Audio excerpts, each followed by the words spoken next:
នៅពីខាងមុខខ្ញុំនេះបងប្អូនមើលមួយផ្លែតអាចគិតថាជា tablet ក៏ប៉ុន្តែមិនមែនទេវាគឺជា The House Portable Monitor Touchscreen ដែលពីច្រើនគេរចនាឡើងមកសម្រាប់អ្នកដែលចូលចិត្តធ្វើការខាងក្រៅច្រើននិងអ្នកដែលត្រូវការប្រើប្រាស់នៅ monitor បន្ថែមដូច្នេះចង់ដឹងថា monitor មួយគ្រឿងនេះអាចធ្វើការអ្វីបានខ្លះកុំភ្លេចមើលវីដេអូមួយនេះដល់ចប់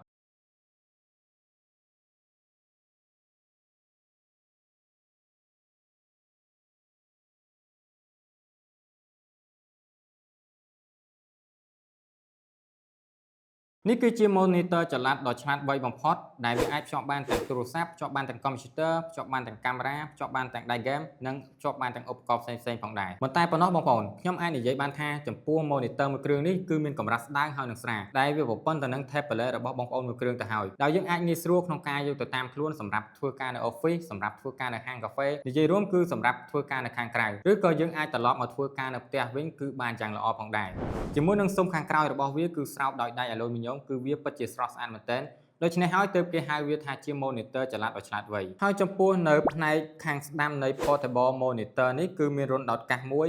រុន USB Type C មួយនិងរុនដំឡើងសំឡេងឬក៏កម្រិតពន្លឺមួយនិងរុនបេតុងហូមមួយហើយចំពោះនៅផ្នែកខាងឆ្វេងនៃ portable monitor នេះក៏មានរុន USB Type C ចំនួន2និងរុន HDMI ចំនួន1ផងដែរតែរុនទាំងអស់នេះគឺសម្រាប់ធ្វើការភ្ជាប់ទៅកាន់ឧបករណ៍ដទៃដូចជា computer កាមេរ៉ាទូរស័ព្ទអីជាដើមឥឡូវយើងផ្អាកនិយាយអំពីរូបរាងខាងក្រៅរបស់ monitor នេះសិនយើងក៏លេចមកមើលអំពីគុណភាពអេក្រង់របស់ monitor មួយគ្រឿងនេះវិញ monitor មួយគ្រឿងនេះមានអេក្រង់រហូតដល់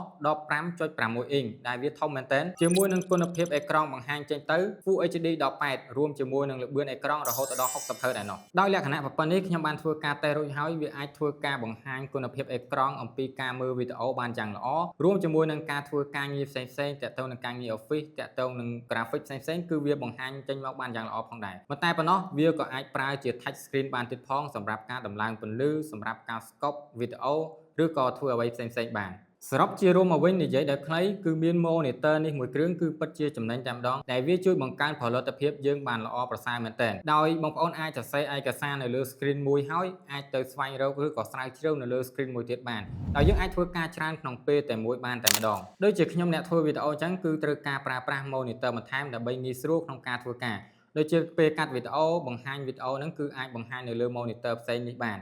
ហើយមិនតែប៉ុណ្ណោះដូចជាការស្រាវជ្រាវឯកសារឬក៏សរសេរឯកសារហ្នឹងគឺយើងមាន monitor នេះគឺវាអាចជួយដល់យើងបានច្រើនមែនទែនហើយម្យ៉ាងវិញទៀតវាពិតជាងាយស្រួលមែនទែនទៅដល់បងប្អូនដែលជា media ដែលចូលចិត្តថតវីដេអូអាចយក monitor មួយនេះទៅធ្វើជា display connect ចេញពីកាមេរ៉ាដែលវាពិតជាងាយស្រួលយកតាមខ្លួនមែនទែនវាស្រាលហើយទំហំវាក៏សមល្មមដែលយើងអាចងាយស្រួលក្នុងការយកទៅនេះទៅនោះជាដើមហើយសម្រាប់បងប្អូនដែលជា video editor ដែលត្រូវធ្វើការភ្លាមៗដូចជានៅ event នេះជាដើមហ្នឹងត្រូវការប្រើប្រាស់នៅ monitor បន្ថែមគឺ monitor មួយនេះគឺស័ក្តិសមមែនទែនសម្រាប់ការធ្វើការងារទូទៅដែលយើងធ្វើការភ្លាមៗជាចុងក្រោយប្រសិនជាបងប្អូនតម្រូវការត្រូវការប្រើប្រាស់ monitor បន្ថែមសម្រាប់ការងារនៅ office ឬក៏ការងារនៅខាងក្រៅដូចជាធ្វើការនៅហាងកាហ្វេជាដើមអញ្ចឹងមិនគួរមើលរំលង The House Portable Monitor Touchscreen មួយនេះទេទាំងដំណើរការបានល្អហើយនឹងគុណភាពសំឡេងក៏បានល្អផងដែរហើយអ្វីដែលកាន់តែពិសេសនោះបងប្អូនគឺ monitor មួយគ្រឿងនេះគឺមានតម្លៃត្រឹមតែ100ស្ដើងប៉ុណ្ណោះ